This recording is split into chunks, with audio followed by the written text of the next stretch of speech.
Hello நண்பர்களே, வணக்கம். நம்ம பார்க்க போகிற பதிவு என்ன அப்படின்னு பார்த்தீங்கன்னா, நாளைக்கு கார்த்திகை மாதம் 2ஆம் நாள், அதுவும் ஞாயிற்றுக்கிழமை வருது. நம்ம இந்த கார்த்திகை மாதம் இந்த ஞாயிற்றுக்கிழமையில் முருகனுக்கு நான் சொல்கிற இந்த தீபத்தை நீங்கள் ஏற்றுனீங்க அப்படின்னா உங்களுக்கு தொழில் முன்னேற்றம் இல்லாமல் இருக்குது.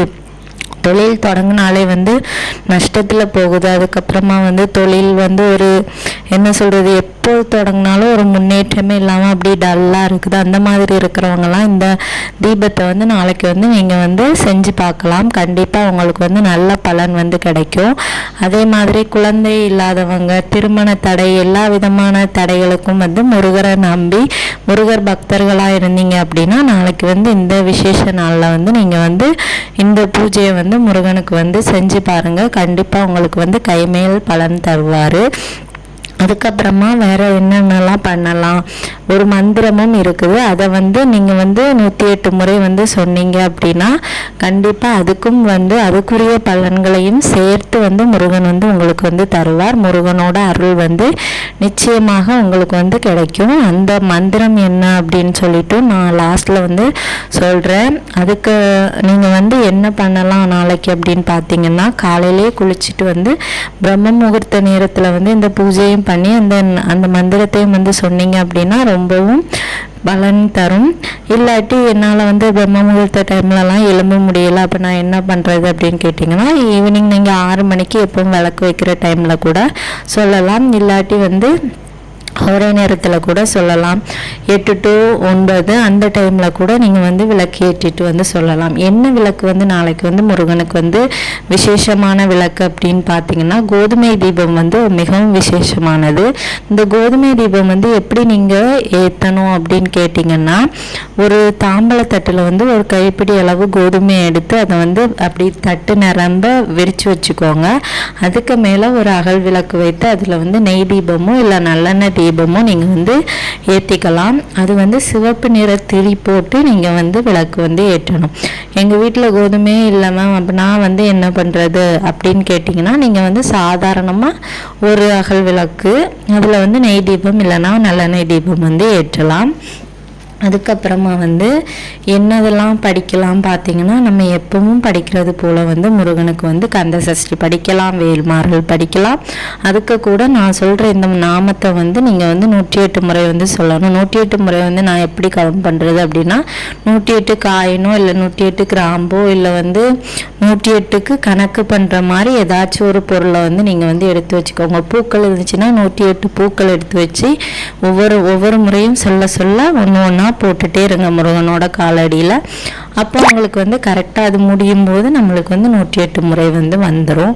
இப்போ முருகனுக்கு என்ன நெய்வேத்தியம் செஞ்சு வைக்கலாம் நாளைக்கு அப்படின்னு பார்த்தீங்கன்னா, இந்த கோதுமையில் நம்ம விளக்கு போடுறனால கோதுமை சார்ந்து ஏதாச்சும் ஒரு ஸ்நாக்ஸோ இல்லை பாயாசமோ இல்லை பணியாரமோ இல்லை கோதுமை மாவில் பண்ணுற ஏதாச்சும் ஒன்று நாளைக்கு முருகனுக்கு நெய்வேத்தியமாக வைக்கலாம். அப்படி வைக்க முடியலை அப்படின்னா எப்பவும் வைக்கிறது போல் பாலும் தேனும் கலந்து வைக்கலாம். இல்லாட்டி வெறும் தேன் வைக்கலாம், பால் வைக்கலாம், எதுனாலும் வைக்கலாம். ஒரு சில பேருக்கெல்லாம் டவுட் வரும், நம்ம நீங்கள் தினமும் முருகனுக்கு விளக்கு வைக்கிற சொல்கிறீங்க, ஒவ்வொரு பூஜைகளாக பண்ண சொல்கிறீங்க. அப்போ தினமும் பூ போடணுமா, அப்புறம் பூ அலங்காரம் பண்ணணுமா, அதுக்கப்புறமா நெய்வேத்தியம் தினமும் வச்சு தான் சாமி கும்பிடணுமா அப்படியெல்லாம் கேட்குறீங்க. உங்களுக்கு தினமும் நெய்வேத்தியம் உங்களால் பண்ண முடியுது அப்படின்னா நெய்வேத்தியம் பண்ணி வைங்க. இல்லாட்டி பால் மட்டுமே வச்சா போதும். அப்படியும் பாலும் நீங்கள் வாங்க மாட்டீங்க அப்படின்னா கற்கண்டு வாங்கி வச்சுக்கோங்க. கொஞ்சம் கொஞ்சமாக கற்கண்டை நீங்கள் நெய்வேத்தியமாக வைக்கலாம். அப்படி கற்கண்டு இல்லாட்டி தேன் கொஞ்சம் கொஞ்சம் ஊற்றி வைக்கலாம். இப்படி ஏதாச்சும் ஒன்று வாங்கி வச்சு உங்களுக்கு வைக்கலாம். பூவும் தினமும் வச்சுட்டு வரணுமான்னு கேட்டால் தினமும் வைக்கிறதுக்கு வாய்ப்புகள் கிடைச்சிது அப்படின்னா நீங்கள் தினமும் பூக்கள் வைக்கலாம். இல்லை எனக்கு பூவே கிடைக்காது அப்போனா என்ன பண்ணுறது அப்படின்னு பார்த்தீங்கன்னா, அப்படி இல்லாட்டியும் கூட ஒன்றும் பிரச்சனை இல்லை. உங்களுக்கு வந்து கிடைக்கிற ஒரு மலராவது கிடைக்காமையா இருக்கும். அந்த ஒரு மலர் வச்சு கூட நீங்கள் வந்து அவருக்கு வந்து பூஜை வந்து பண்ணலாம். அப்புறம் நாளைக்கு வந்து என்ன மலரில் வந்து அவருக்கு வந்து அலங்காரம் பண்ணுறது வந்து ரொம்பவும் ஒரு நிறைவான நாளாக இருக்கும் அப்படின்னு பார்த்தீங்கன்னா, செவ்வரளி பூக்கள், சிவப்பு நிற மலர்கள், இதிலெல்லாம் வந்து நீங்கள் வந்து நாளைக்கு வந்து அவரை வந்து பூஜைக்காக தயார் பண்ணலாம். இல்லாட்டி வந்து நீங்கள் வந்து மல்லிகை பூ கிடைச்சாலும் அதுவும் விசேஷம்தான். அதில் கூட அவரை வந்து நீங்கள் வந்து தயார் பண்ணிக்கலாம் பூஜை வைக்கிறதுக்கு. அப்புறமா வந்து இந்த எல்லாமே வந்து நம்ம வந்து பிரம்ம முகூர்த்த வேலையில் பண்ணணும் அப்படின்னா முருகப்பெருமானோட அருளும் கிடைக்கும், நம்மளுக்கு இந்த பிரபஞ்சத்தோட அருளும் சேர்ந்து கிடைக்கும். அப்போ உங்களோட கஷ்டங்கள் நஷ்டங்கள் எல்லாமே தீரும். நீங்கள் வந்து எதற்காக வேண்டுறீங்களோ அதை வந்து தொடர்ந்து எத்தனை நாட்கள் வைக்கணும் அப்படின்னு பார்த்தீங்கன்னா, இந்த கார்த்திகை மாதம், மார்கழி, எல்லா மாதமும் வரக்கூடிய ஞாயிற்றுக்கிழமைகளில் வந்து நீங்கள் வந்து தொடர்ந்து இந்த கோதுமை தீபத்தை வந்து ஏற்றிட்டு வாங்க.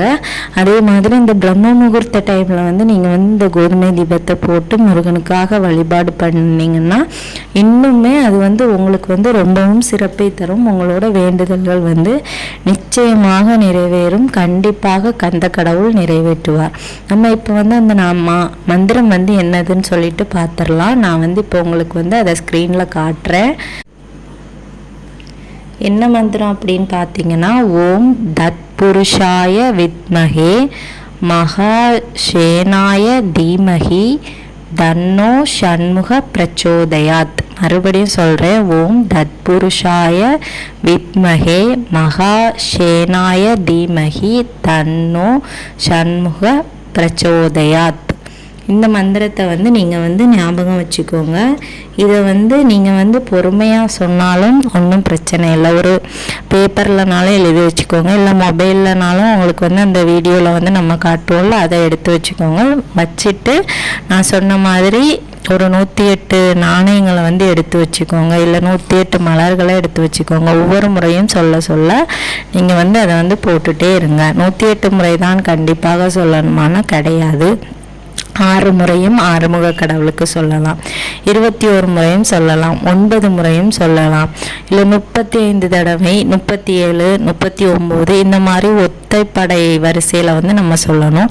ஆனால் 6வது நம்பரில் வர்றது வந்து ஒத்தைப்படையில் வராது. ஆறுமுக கடவுளுக்குனால நான் 6 தடவை சொல்ல சொன்னேன். இல்லை ஒரு முறை தான் சொல்ல முடியினாலும் ஒன்றும் பிரச்சனை இல்லை. ஒரு முறை கூட நீங்கள் வந்து சொல்லிவிட்டு கந்த சஷ்டி கவசத்தை வந்து பாராயணம் பண்ணுங்கள். கந்த சஷ்டி கவச பாடலை வந்து பாடுங்க. முருகனுக்கு வந்து அதுவும் மிகவும் இஷ்டமான ஒரு பாடல் தான். இந்த மந்திரம் வந்து நீங்கள் சொல்லும்போது உங்களோட சகல விதமான அந்த தொழில் பிரச்சனைகளும் நீங்கும். உங்களுக்கு வந்து குழந்தை பாக்கியமும் கிடைக்கும். ஆனால் வந்து 12 வாரம் மறக்காமல் வந்து நீங்கள் வந்து இதை பண்ணணும். இடையில ஏதாவது ஒரு வாரம் உங்களுக்கு வந்து உடல்நிலை சரியில்லாமல் பண்ண முடியாமல் போச்சு அப்படின்னா அடுத்த வாரத்துலேருந்து கணக்கு வச்சு கரெக்டாக 12 வாரம் பண்ணுங்க. கந்த கடவுள் உங்களுக்கு வந்து வேண்டியதை தருவார்.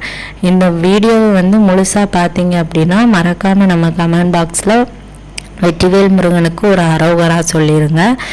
எப்பவும் நம்ம முருகன் நம்முடனே துணையாக இருப்பார். இந்த வீடியோவை முழுமையாக பார்த்ததற்கு மிக்க நன்றி. மறக்காமல் நம்ம சேனலை சப்ஸ்கிரைப் பண்ணி வச்சுருந்தீங்க அப்படின்னா இது போல் பயனுள்ள தகவல்கள்லாம் வந்து நீங்கள் வந்து தெரிஞ்சுக்க முடியும்.